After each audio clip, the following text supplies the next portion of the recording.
Hello साथियों, कैसे हो आप सभी। मैं हरबेंद्र एक बार फिर से आप सभी साथियों का अपने परिवार हर क्लासेस 24 में आपका स्वागत करता हूं। आज बात करेंगे आपकी जो आरआरबी ग्रुप डी के एग्ज़ाम अभी कुछ दिनों बाद ही होने वाला है, उससे यानी संबंधित बहुत ही महत्वपूर्ण ये बायोलॉजी के प्रश्न है। क्योंकि आपका जो ये एग्ज़ाम होने वाला है वो आपका 17 नवंबर को ये एग्ज़ाम होगा। उस एग्ज़ाम के लिए बहुत ही अच्छे प्रश्न हैं ये बायोलॉजी के, क्योंकि आपके जो आरआरबी ग्रुप डी का एग्ज़ाम है उसके लिए बायोलॉजी के ज़्यादा प्रश्न पूछे जाने की संभावना रहती है। इसलिए बायोलॉजी के प्रश्न बहुत ही ये महत्वपूर्ण हैं। आप इस वीडियो को शुरू से लेकर के एंड तक जरूर देखिए, क्योंकि ये प्रश्न आपके लिए बहुत ही इम्पोर्टेंट प्रश्न है। अब जैसे बात कर लेते हैं आपके यानी पहले प्रश्न के बारे में कि कोशिकाएं कोनों पर अनियमित रूप से मोटी होती हैं। ऑप्शन ए स्थूलकोण ऊतक यानी कोलेन कायमा, ऑप्शन बी मृदु ऊतक परेन कायमा, ऑप्शन सी आपका दृढ़ ऊतक स्लेरे कायमा, ऑप्शन डी आपका वायु ऊतक एरेन कायमा। इस प्रश्न का उत्तर बताएं, इस प्रश्न का उत्तर क्या होगा। तो इस प्रश्न का जो उत्तर सही होगा वो आपका सही होगा ऑप्शन ए स्थूलकोण ऊतक या कोलेन कायमा सही होती है। यानी क्या ये प्रश्न का उत्तर सही होगा। स्थूलकोण या ऊतक कोलेन कायमा की कोशिकाएं कोनों पर अनियमित रूप से मोटी होती हैं। बता दें जो पौधों में जो लचीलापन होता है, जो लचीलापन जो होता है, लचीलापन होता है वो स्थायी ऊतक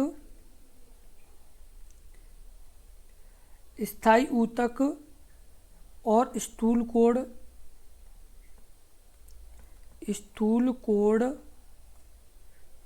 ऊतक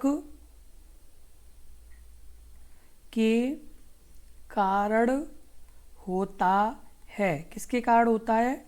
स्थूल ऊतक और स्थायी ऊतक के कारण ये लचीलापन होता है। और यह पौधों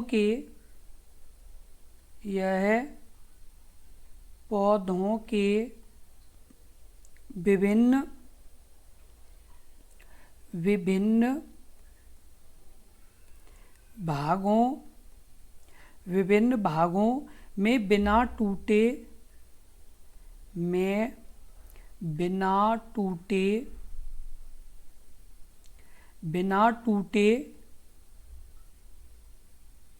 हुए लचीलापन लाता है। बिना टूटे हुए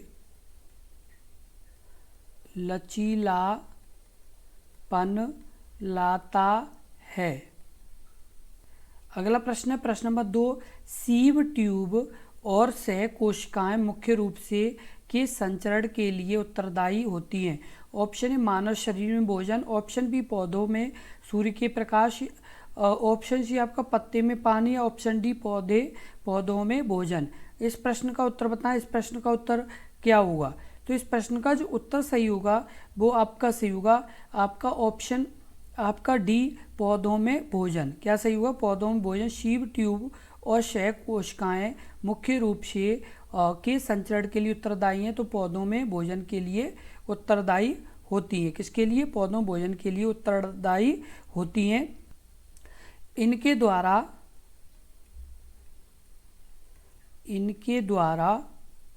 पौधों में पूरी तरह से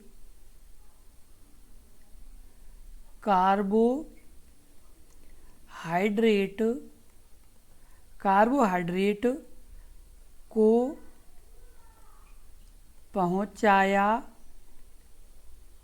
जाता है। इनके द्वारा पौधों में पूरी तरह से कार्बोहाइड्रेट को पहुंचाया जाता है। किनके द्वारा पहुंचाया जाता है? तो शीव ट्यूब और सह कोशिकाओं के द्वारा। किसके द्वारा? शीव ट्यूब और सह कोशिकाओं के द्वारा ये पहुंचाया जाता है। अगला प्रश्न है प्रश्न नंबर 3 के जमाव के कारण दृढ़ ऊतक की कोशिकाएं भित्तियां मोटी होती हैं। Option A lignin, option B pectin, option C cuticle उपचर्म, ऑप्शन डी सुबेरिन। इस प्रश्न का उत्तर बताएं। इस प्रश्न का उत्तर क्या होगा? तो इस प्रश्न का जो उत्तर सही होगा वो आपका सही होगा ऑप्शन ए लिग्निन। क्या? लिग्निन के जमाव के कारण दृढ़ ऊतक की कोशिकाएं भित्तियां मोटी होती हैं। किसके कारण? लिग्निन ऊतक के जमाव के कारण ये मोटी होती हैं। लिग्निन एक प्राकृतिक गहरा पीला बहुलक है। लिग्निन एक प्राकृतिक पीला गहरा बहुलक है। किस तरह का बहुलक है? पीला यानी बहुलक है। यह पानी और कार्बनिक विलायक में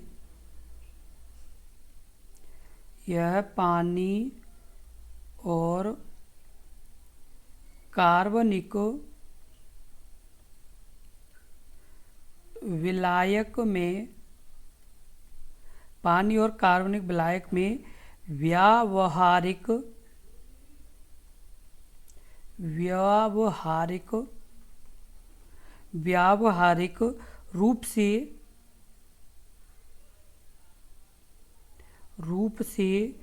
अघुलनशील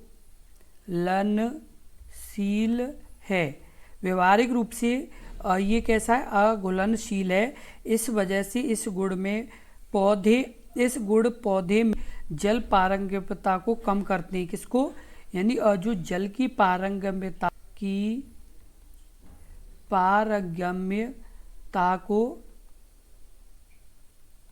कम करते हैं। यानी लिग्निन एक प्राकृतिक पीला गहरा बहुलक है। यह पानी और कार्बनिक विलायक में व्यवहारिक अघुलनशील है और ये जल की पारगम्यता को क्या करते हैं? कम करते हैं। अगला प्रश्न है प्रश्न नंबर 4। निम्नलिखित में से कौन सा विकल्प तने और जड़ों के शीर्ष पर पाया जाता है? ऑप्शन ए आपका शीर्षक विभोज्यतक, ऑप्शन बी आपका स्क्लेरन कायमा, ऑप्शन आपका पेरिन कायमा, ऑप्शन डी आपका पार्श्व विभोज्यतक। इस प्रश्न का उत्तर क्या होगा? तो इस प्रश्न का जो उत्तर सही होगा वो आपका क्या सही होगा? तो वो आपका सही होगा, इस प्रश्न का जो उत्तर सही होगा वो आपका सही ऑप्शन ए शीर्ष विभज्योतक सही होगा। क्या सही होगा? शीर्ष विभज्योतक। शीर्ष विभज्योतक ये है क्या? ये शीर्ष विभज्योतक जड़ तथा तनों में अग्र सिरों पर जड़ तथा तनों में अग्र सिरों पर ये यानी पत्तियों के और पत्तियों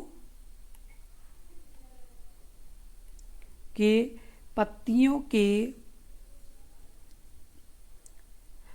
ऊपर पाए जाते हैं। पत्तियों के ऊपर पाए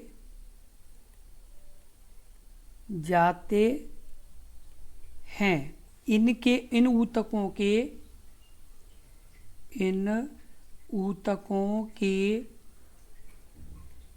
निरंतर विभाजित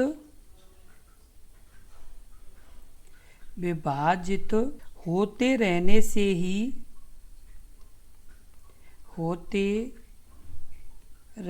से ही जड़ व तने की लंबाई में वृद्धि होती है। अगला प्रश्न है प्रश्न नंबर 5। निम्नलिखित में से ऊतक में कठोर कोशिका भित्ति पाई जाती है। ऑप्शन ए एरिन कायमा, ऑप्शन बी स्क्लेरन कायमा, ऑप्शन सी पेरिन कायमा, ऑप्शन डी कोलिन कायमा। इस प्रश्न का उत्तर क्या होगा? तो इस प्रश्न का जो उत्तर सही होगा वो आपका सही होगा, आपका ऑप्शन बी स्क्लेरन कायमा। स्क्लेरन कायमा ऊतक में कठोर कोशिका भित्ति ये पाई जाती है। स्केलेनकाइमा एक सरल स्थायी ऊतक है। क्या है ये? एक सरल स्थायी ऊतक है। यह एक सरल स्थायी ऊतक है। इसकी कोशिकाएं बहुत लंबी, इसकी कोशिकाएं बहुत लंबी, इसकी कोशिकाएं कैसी होती? बहुत लंबी होती हैं। संकरी तथा दोनों सिरों पर, संकरी तथा दोनों सिरों पर, दोनों सिरों पर नुकीली होती हैं, नुकीली होती हैं।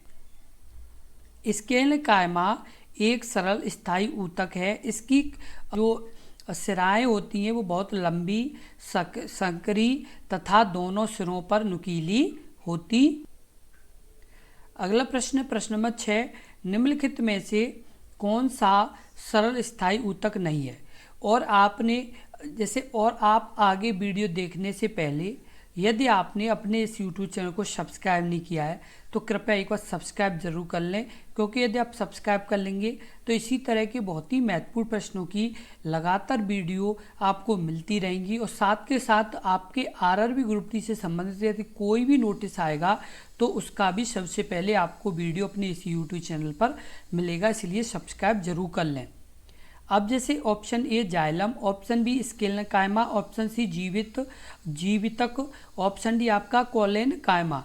इस प्रश्न का उत्तर बताएं। इस प्रश्न का उत्तर क्या होगा? तो इस प्रश्न का जो उत्तर सही होगा वो आपका सही होगा ए जाइलम। निम्न में से कौन सा सरल स्थायी ऊतक नहीं है? तो जाइलम सरल स्थायी ऊतक नहीं है। जाइलम एक जटिल स्थायी ऊतक है। किस तरह का है? जाइलम एक जटिल स्थायी ऊतक है। किस प्रकार का ऊतक है? जटिल स्थायी ऊतक है ये। यह एक संवहन ऊतक है। यह एक संवहन ऊतक है। किस प्रकार का ऊतक है? यह एक संवहन ऊतक है जो संवहन बंडल के अंदर पाया जाता है, जो संवहन बंडल के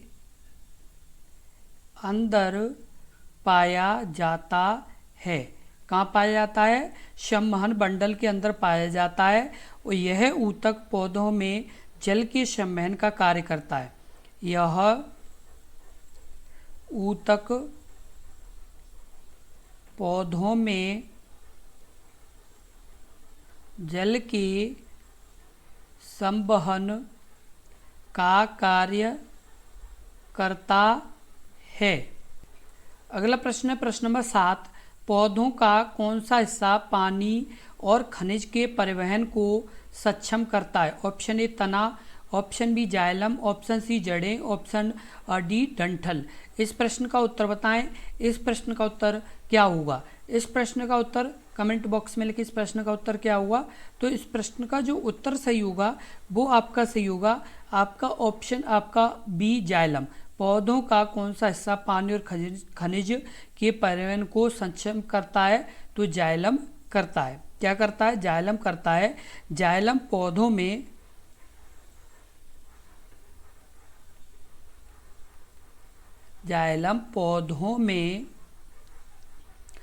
पाया जाने वाला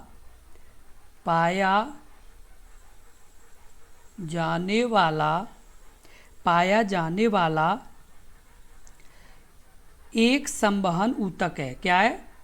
एक संवहन ऊतक है। एक संवहन ऊतक है जो पौधों में पानी और खनिज, जो पौधों में पानी और खनिज के परिवहन को सक्षम बनाता है, के परिवहन को सक्षम बनाता है। क्या करता है? यानी ये पौधों के परिवहन को क्या बनाता है? सक्षम बनाता है। जैसे जाइलम पौधों में पाया जाने वाला एक सामान्य ऊतक है जो पौधों में पानी और खनिज के परिवहन को सक्षम बनाता है। अगला प्रश्न है प्रश्न नंबर 8, निम्नलिखित में से कौन से ऊतक का अंतरकोशिकीय क्षेत्र बड़ा होता है? Option A parenchyma, option B sclerenchyma, option C collenchyma या ऑप्शन डी जाइलम। इस प्रश्न का उत्तर बताएं। इस प्रश्न का जो उत्तर सही होगा वो आपका सही होगा ऑप्शन ए पेरेन्काइमा। पेरेन्काइमा ऊतक का अंतरकोशीय क्षेत्र कैसा होता है? तो बड़ा होता है।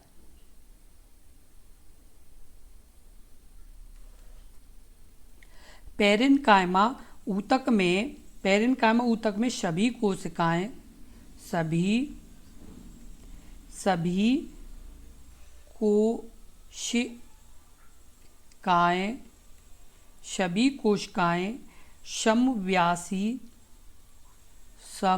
समव्यासी तथा पतली भित्ति युक्त होती है।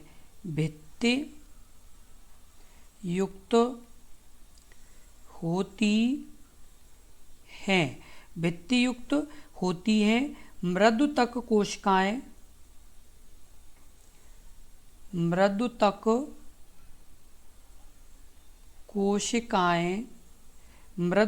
कोशिकाएं अंडाकार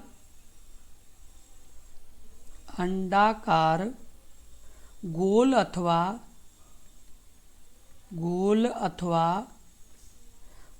अथवा बहुमुखी होती हैं।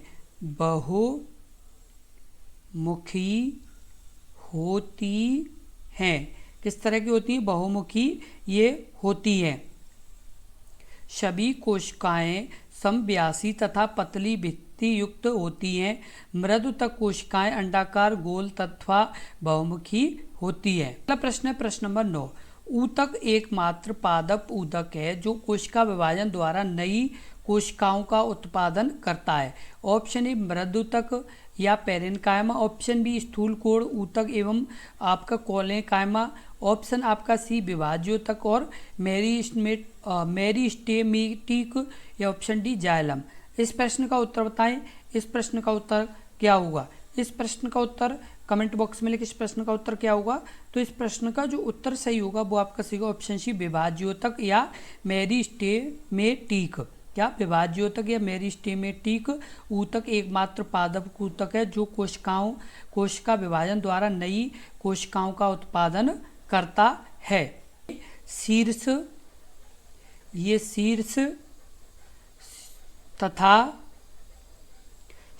तथा अंतर्विष्ट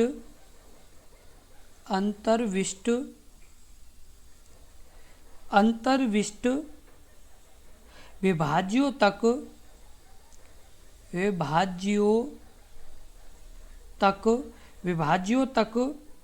के कारण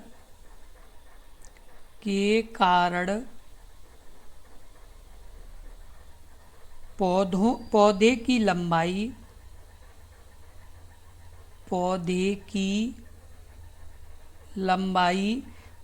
लंबाई एवं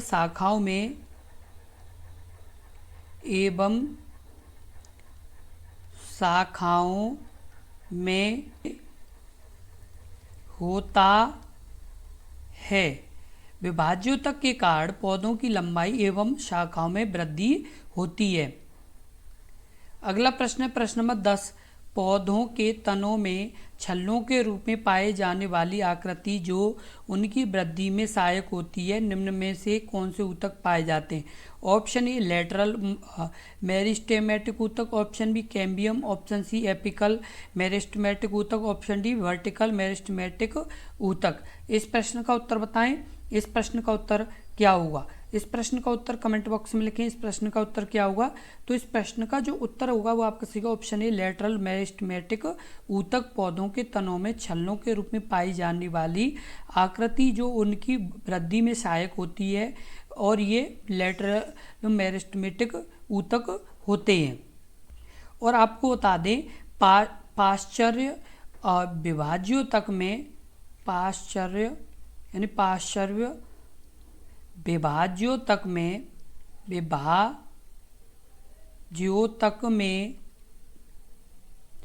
पार्श्व विभाज्योतक में ऊतक पादप में विभिन्न अंगों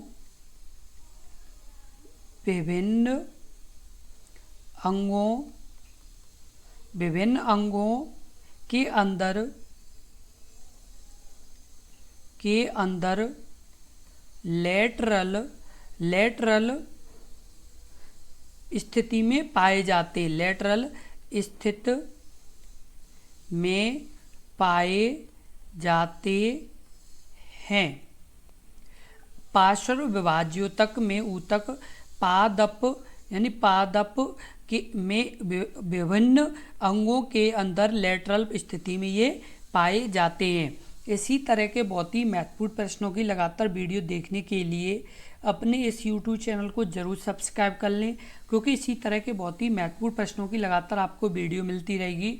और आपको बता दें कि आपके बायोलॉजी के प्रश्न कम से कम, जो आपकी 25 नंबर की जो विज्ञान आएगी उसमें कम से कम नहीं तो आपके 10 से 12 प्रश्न आपके बायोलॉजी के ही रहेंगे, क्योंकि बायोलॉजी का जो वेटेज है वो ज़्यादा रहता है। प्रत्येक यानी रेलवे ग्रुप डी के जो पिछले भी एग्जाम हुए हैं उनमें भी 10 से 12 प्रश्न आपके आरआरबी रेलवे ग्रुप डी में यानी पूछे गए बायोलॉजी से संबंधित।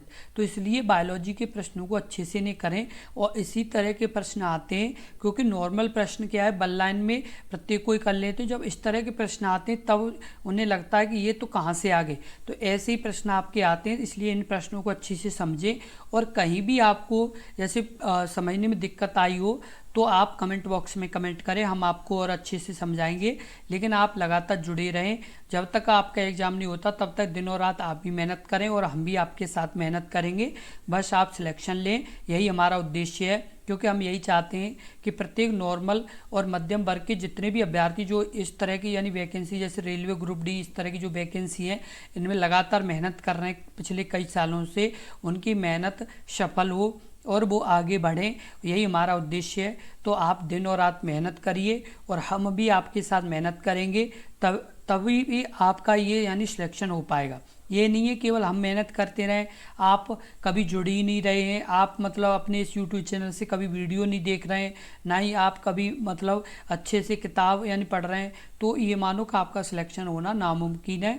सिलेक्शन जब ही होगा जब आप इस तरह से यानी अच्छे से पढ़ेंगे और प्रत्येक वीडियो को देखेंगे, तभी आपका सिलेक्शन होगा। इसलिए आज और अभी आप जुड़ें और अपनी यानी तैयारी एग्ज़ाम की करें, और दिन रात आप भी मेहनत करें और हम भी करें, और इस वीडियो को ज़्यादा से ज़्यादा शेयर करें, जिससे और भी अभ्यर्थी अपने इस YouTube चैनल से जुड़ पाएँ। आपके रिलेटिव हों या आपके दोस्त हों या आपके पहचान में हों जो आरआरबी ग्रुप डी की तैयारी कर रहे हैं, उन सभी अभ्यर्थियों को अपने इस YouTube चैनल से जोड़ें, क्योंकि आप जितने जैसे अभ्यर्थियों जोड़ेंगे उतना ही आपका कंपटीशन अच्छा हो पाएगा और आपकी तैयारी और मजबूत हो पाएगी। इसलिए साथ के साथ आपके जो पहचान में जितने भी आरआरबी ग्रुप डी की तैयारी कर रहे हैं उन सभी को आप ज़रूर जोड़ें। और यदि आपको वीडियो अच्छी लगी हो और वीडियो अच्छे से समझ में आई हो तो वीडियो को लाइक ज़रूर कर दें। धन्यवाद।